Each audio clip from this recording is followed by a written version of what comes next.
Hi guys, yan na po yung Buko Pandan kong ice candy. Afternoon. Yan na po yung Buko Pandan kong ice candy po guys. Para makapagpahinga po si tatay.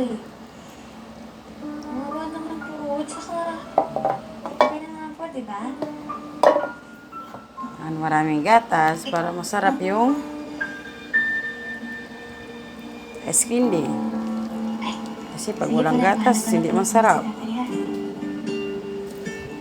Buko Pandan po yan siya, Buko Pandan.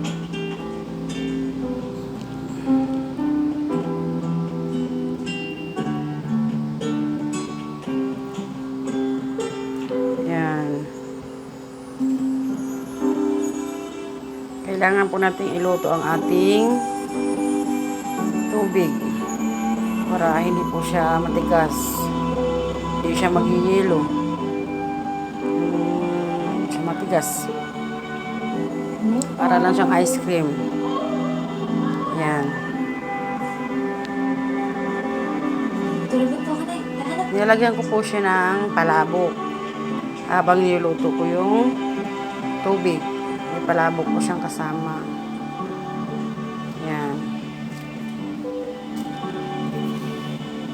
Pwede naman din cornstarch. Kung walang palabok. Kaya pala ako na nagiling tungkol sa anak ko na kagabi dahil naglilingkisa na silang dalawa. Saan mo ba nakita to? Huwag mo nang pinapanood yan. Do you think I can resist watching this video and not do anything?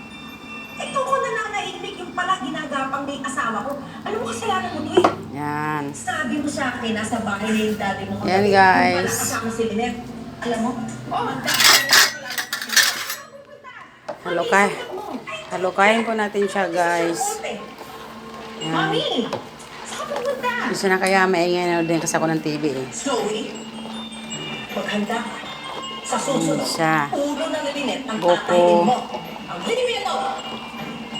Buko Pandan po siya. Yan. Hindi ko po siya ginamitan ng food color. Ang ginamit ko po ay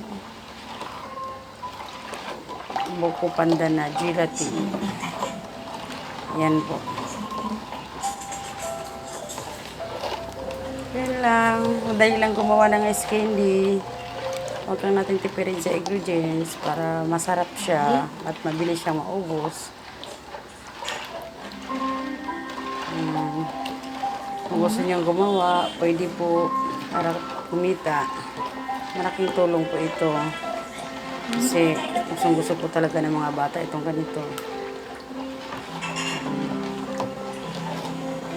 Halo-haloin lang yung mabuti para maano yung gatas saka yung asukar. Yan.